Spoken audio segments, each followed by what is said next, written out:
China has been open for business in the last 20 or some years, more than that. It became even more so since 2001 when China joined the WTO. So if you look at China, the major brands are pretty much in China, and they are very competitive, and consumers are very much enjoying the foreign brands and foreign products. So companies are going to China and invest in China and nurture the market, find the consumers.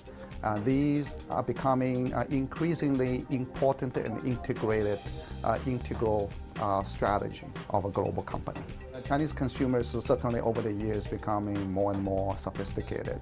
And in the old days, that as long as a foreign brand, you have a nice name, they go for that. And nowadays, Chinese consumers get becoming more and more sophisticated. They have seen a lot, have tried a lot. So they not only looking for the foreign names, they're also looking for the well-known brand and also the qualities that are represented by those well-known brands. When the economy is growing at 7.5%, right, and right now, and it has been growing in the last 10 years, close to 9–10%.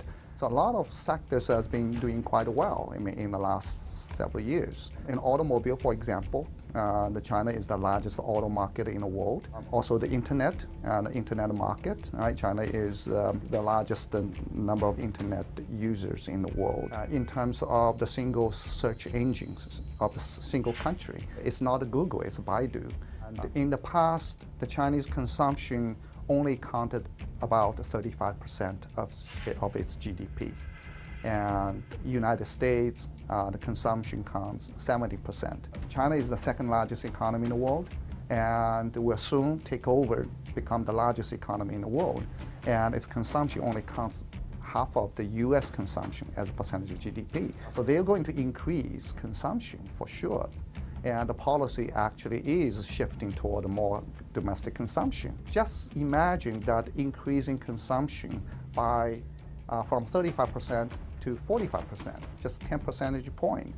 We are talking about $1 trillion of consumption good a year extra. So this is a huge market, and any companies around the world, and they don't want to miss this market.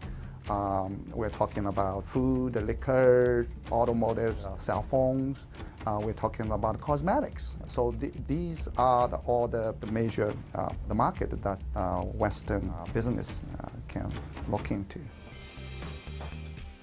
China is the biggest story going on in the last 30 years, and it will continue to be the biggest story in the next 20 or 30 years.